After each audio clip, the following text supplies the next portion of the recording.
तर महाराष्ट्रातील अनेक जिल्ह्यात तापमानाने 40 अंशाचा आकडा गाठलाय आणि यामध्ये अकोला 40 तर ब्रह्मपुरीत तापमान 41.3 अंश सेल्सिअस इतकं आहे। त्या खालोखाल सर्व विदर्भातील जिल्हे आणि मराठवाड्यातही तापमानात वाढ झाली आहे। राज्याच्या काही भागात उष्णता आणखी वाढण्याची शक्यता आहे। येत्या 2 ते 3 दिवसात राज्यातील अनेक ठिकाणी तापमानात 2 ते 3 अंशांनी वाढ होण्याची शक्यता हवामान विभागाने वर्तवली आहे आणि त्यामुळे उष्णतेचा येलो अलर्ट जारी करण्यात आलाय। अकोल्यात पारा 41 तर ब्रह्मपुरीत 41.3 अंशावर गेलाय। नंदुरबार, जळगाव, पुणे, धुळे आणि नाशिकसह आजूबाजूच्या भागांमध्ये उष्णतेची तीव्रता अधिक जाणवणार आहे। छत्रपती संभाजीनगरमध्ये यंदाच्या उन्हाळ्यातील रविवार सर्वात जास्त उष्ण ठरला। काल 40 डिग्री तापमानाची नोंद इथे करण्यात आली। नंदुरबार, जळगाव, पुणे, धुळे आणि नाशिकसह आजूबाजूच्या भागात उष्णतेची तीव्रता अधिक जाणवणार आहे। त्यातच आता कोकणासह मराठवाडा, विदर्भात तापमानाची चांगलीच वाढ होताना दिसते। उन्हात जाताना खबरदारी घ्या असा सल्ला हवामान विभागाने दिलाय।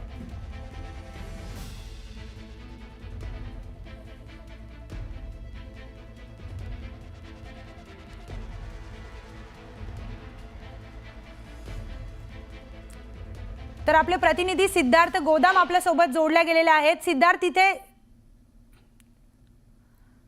आणि उदय तिमांडे देखील आपल्या सोबत जोडल्या गेलेले आहेत। तर सगळ्यात आधी सिद्धार्थ तुम्हाला प्रश्न विचारते, छत्रपती संभाजीनगरमध्ये पारा जो आहे तापमानाचा 40 अंशापर्यंत पोहोचलेला बातम्यांमध्ये सांगण्यात येते, काय तिथे ग्राउंडवर परिस्थिती आहे?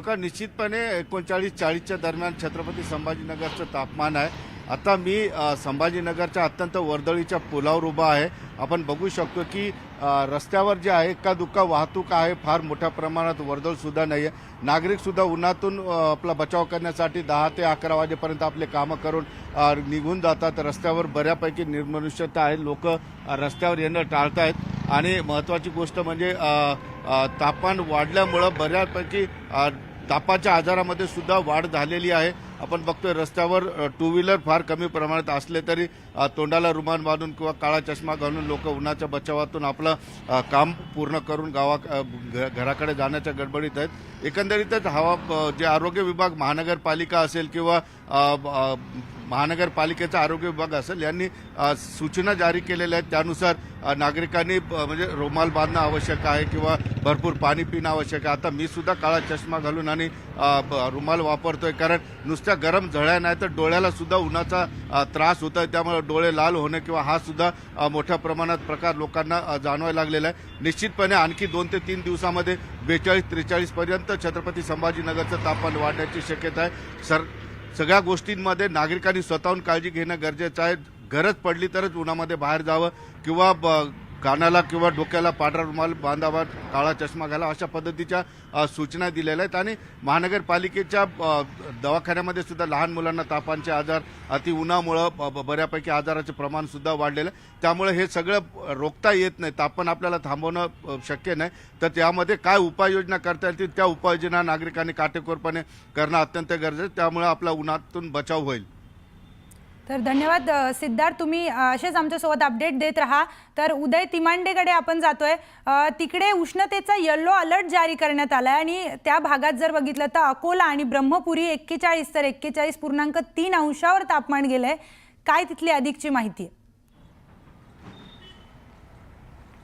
खरं तर 41चा जो अंदाज यवतमाळ, नागपूर आणि ब्रह्मपुरीने केव्हाच ओलांडलेला आहे, कारण नागपूर सहित विदर्भातल्या सर्वच जिल्ह्यांचं तापमान जे आहे ते 41च्या पार आहे। काल अकोल्याचा जर विचार केला तर 3 इतकं जे आहे ते अकोल्याचं तापमान होतं। त्यावेळी ब्रह्मपुरी देखील 43 पर्यंत गेला होता आणि नागपूरचं तापमान देखील जे आहे ते 41.6 म्हणजे जवळपास 42 पर्यंत जाऊन पोहोचलेलं आहे। त्यामुळे आता विदर्भात सूर्य आग ओकतोय का अशी स्थिती निर्माण झाली जी आहे ते अतिशय महत्त्वाचं काम असेल तरच नागरिक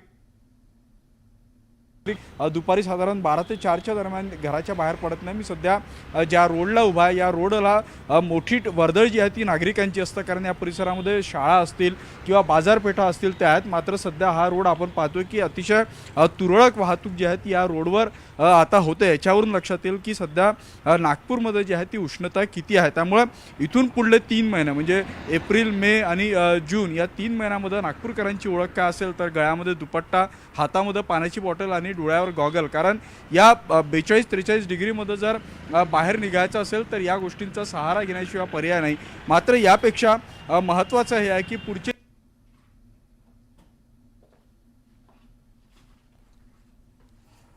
तर राज्यभरातच उन्हाचा पारा वाढल्याचं दिसून येतंय. वेगवेगळ्या ठिकाणी वातावरणात वाढ झालेली आहे आणि त्यामुळेच उष्णतेचा येलो अलर्ट देखील जारी करण्यात आलाय.